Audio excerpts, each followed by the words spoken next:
아침입니다. 3월 17일 월요일 모닥불교회 온라인 아침 말씀 묵상에 오신 여러분 환영합니다. 한 주의 시작인 월요일 하나님께서 우리에게 주신 말씀은 누가복음 16장 1절에서 13절 말씀입니다. 오늘 묵상의 제목은 두 주인을 섬길 수 없나니입니다. 제가 말씀을 읽겠습니다.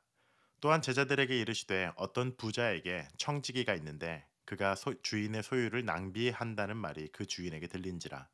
주인이 그를 불러 이르되 내가 내게 대하여 들은 말이 어찌 됨이냐. 내가 보던 일을 셈하라. 청지기 직무를 계속하지 못하리라 하니 청지기가 속으로 이르되 주인이 내 직분을 빼앗으니 내가 무엇을 할까. 땅을 파자니 힘이 없고 빌어먹자니 부끄럽구나. 내가 할 일을 잃었도다. 이렇게 하면 직분을 빼앗긴 후에 사람들이 나를 자기 집으로 영접하리라 하고 주인에게 빚진 자를 일일이 불러다가 먼저 온 자에게 이르되 내가 내 주인에게 얼마를 빚졌느냐. 말하되 기름 100마리니이다. 이르되 여기 내 증서를 가지고 빨리 앉아 50이라 쓰라. 또 다른 이에게 이르되 너는 얼마나 빚졌느냐. 이르되 밀 100석이니이다 하되 여기 내 증서를 가지고 80이라 쓰라 하였는지라. 주인이 이 옳지 않은 청지기가 이를 지혜 있게 하였으므로 칭찬하였으니 이 세대의 아들들이 자기 시대에 있어서는 빛의 아들들보다 더 지혜로움이니라. 내가 너희에게 말하노니 불의의 재물로 친구를 사귀라. 그리하면 재물이 없어질 때에 그들이 너희를 영주할 처소로 접하리라. 지극히 작은 것 중에 충성된 것은 큰 것에도 충성되고 지극히 작은 것에 불의한 자는 큰 것에도 불의하니라. 너희가 만일 불의한 재물에도 충성하지 아니하면 누가 참된 것으로 너희에게 맡기겠느냐. 너희가 만일 남의 것에 충성하지 아니하면 누가 너희의 것을 너희에게 주겠느냐. 집 하인이 두 주인을 섬길 수 없나니 혹 이를 미워하고 저를 사랑하거나 혹 이를 중히 여기고 저를 경히 여길 것임이니라. 너희는 하나님과 재물을 겸하여 섬길 수 없느니라. 신약 성서를 읽다 보면 굉장히 흥미로운 것 중 하나가 예수님께서 참 돈 얘기를 많이 하십니다. 오늘의 이 누가복음 본문도 예수님이 하셨던 유명한 돈 얘기 중 하나인데요. 우리는 아마 이 말씀을 들어본 적은 있을 것입니다. 너희가 하나님과 재물을 겸하여 섬길 수 없느니라. 그런데 이 말씀 이전에 굉장히 많은 궁금증을 자아내는 이야기를 하나 하십니다. 불의한 청지기, 의롭지 않은 스튜어드, 청지기, 매니저에 관한 이야기를 해요. 성경을 읽어보시면 내용이 파악이 되실 겁니다. 게으른 매니저가 이제 해고 통지를 받았습니다. 너 이번 달 말까지만 일해. 그는 남은 기간에 무슨 일을 벌이냐면 주인에게 빚진 사람들을 다 데려와서 자기가 그 빚을 절반씩 50%, 80% 탕감해 주기 시작하는 겁니다. 그러면 그 탕감받은 빚을 진 사람들은 그 매니저에게 굉장히 감사한 마음을 갖겠죠. 아무런 대가 없이 갑자기 빚을 탕감해 주었으니까요. 그리고 나서 그 사람은 2주 뒤, 3주 뒤에 직업에서 해고됩니다. 그랬을 때 본인이 직무에 있을 때 이득을 주고 혜택을 주었던 그 빚쟁이들이 본인에게 페이백 할 거라는 기대와 이야기를 하고 있는 것이죠. 경제사범입니다. 돈을 자기 마음대로 말도 안 되게 지금 유용하는데 예수님께서 비유를 통해서 이 사람에게 지혜롭다고 말씀하시는 분명히 거짓말한 사람이고 분명히 책망을 받고 혼이 나야 될 것 같은 행동을 했는데 예수님이 지혜롭다고 칭찬을 하시는 그런 좀 황당한 반응이 있습니다. 우리는 이 말씀을 어떻게 듣고 이해해야 하느냐라고 한다면 많은 성경학자들은 뭐 다양한 해석이 있습니다. 그 당시에 대부분의 재정 관리를 이 정도 규모가 되는 사람이라면 청직이라고 불리는 매니저가 있었고 이 경제를 관리하는 지금으로 말하면 어카운트 정도가 되겠죠. 그 사람들이 이렇게 행동한 것은 아마도 주인의 관대함, 제너러스를 더 부각시키고 궁극적으로 윈윈이었을 것이다. 이 매니저는 자기도 살 길을 찾고 주인의 관대함을 이렇게 사람들에게 널리 알리는 그러한 모두에게 좋은 일을 했기 때문에 예수님이 칭찬한 것이다. 이렇게 이야기하는 사람들도 있고요. 또 다른 관점에서는 이 이야기는 우리가 비유로 들어야 하는데 결국 이 불의한 청지기는 이스라엘 백성들 유대인들을 의미하고 결국 그들이 지혜롭지 못하게 본인들의 재물만 축적한 채 살아가는 그 모습을 지적하는 예수님의 말씀이라는 의견들도 있습니다. 때문에 오늘 말씀을 우리가 이해할 때 중요하게 보아야 하는 것은 이 예수님께서 이 재물을 많이 가지고 있는 것 그것보다 어떻게 사용하는 것에 대해서 더 중요하다라고 지금 우리에게 가르치고 계시다는 겁니다. 당시 이 고대 유대인들, 특히 예수님 시대의 유대인들은 돈이 많은 것, 이 경제적으로 여유로운 것을 하나님이 주시는 물질적인 축복이라고 생각하였습니다. 때문에 많은 돈을 소유하고 그것을 내 창고에 넣어놓고 내 은행 계좌에 잔뜩 넣어놓는 것은 나는 하나님의 사랑과 축복을 받은 사람이야 라는 것을 반증하는 것이기도 했죠. 그래서 사람들이 돈을 모으기만 하는 겁니다. 계속해서 부를 축적하기만 해요.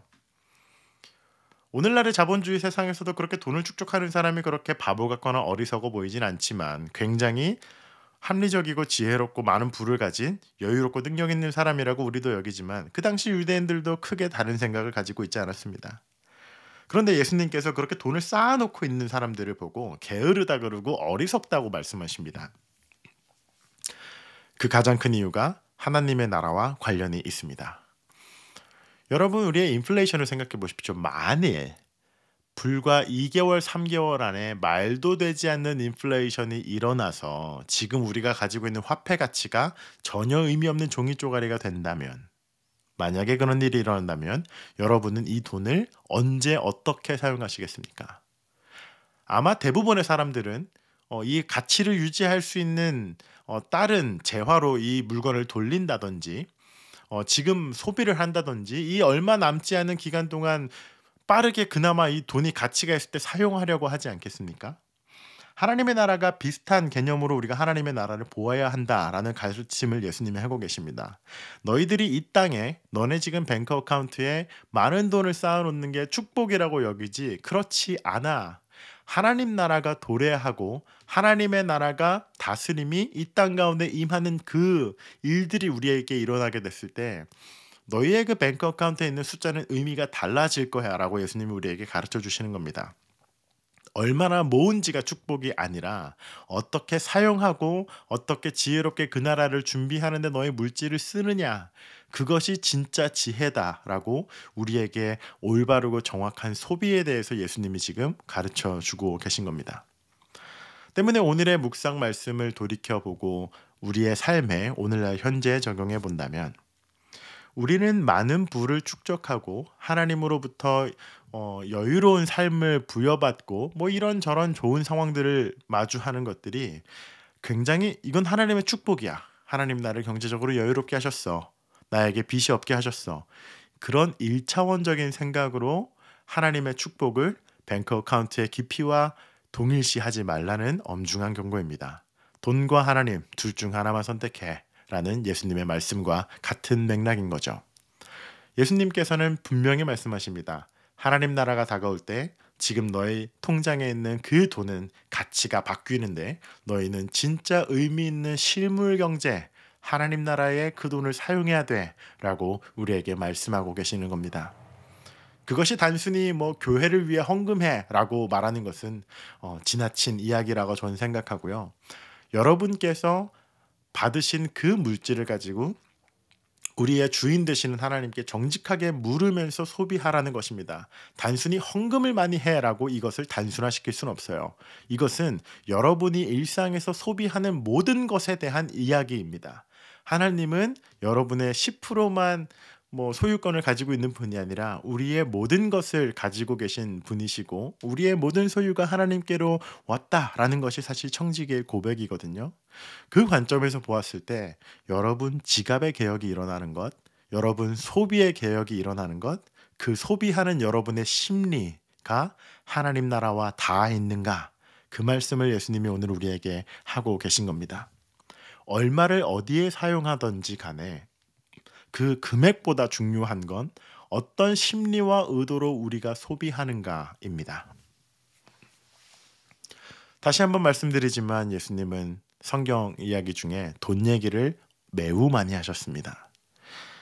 많은 경우에 신앙 공동체에서 돈 이야기를 하는 것들이 불편하게 느껴지는 까닭은 우리가 돈 이야기를 올바른 방향으로 하지 못했기 때문이라 저는 생각합니다.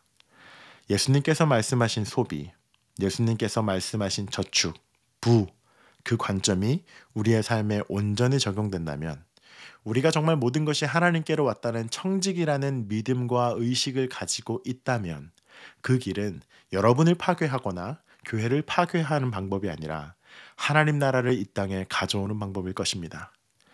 오늘 하루 여러분은 여러분의 소비를 통해서 어떻게 하나님 나라를 증거하시겠습니까? 여러분의 소비와 여러분의 경제력은 하나님 나라의 어떤 가치를 빛나게 할 것입니까?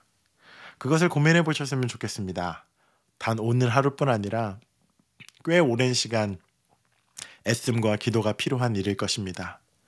하나님께서 우리에게 모든 것을 주셨다라는 그 고백과 함께 말이죠.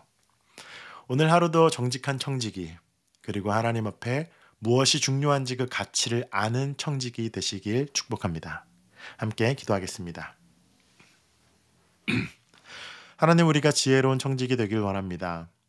우리가 모든 것을 이룬 것 같고 모든 것이 나의 것 같고 내가 모든 것을 결정하는 최종 결정권자인 것 같지만 사실 하나님을 믿는다라는 것의 그 중심에 우리가 내어놓지 못하는 것 중 하나가 돈, 경제력인 것 같습니다. 하나님, 우리가 하나님 앞에 청지기임을 고백합니다.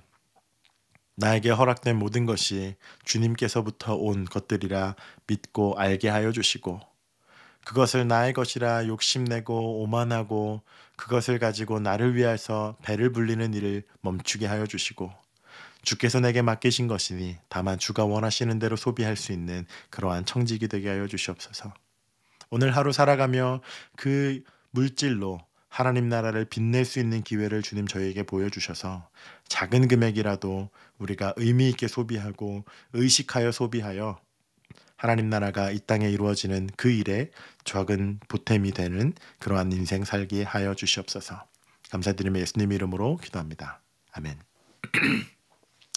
오늘 하루도 하나님의 말씀 안에 하나님의 진리 안에 거하시는 여러분 되기를 축복하고 기도합니다.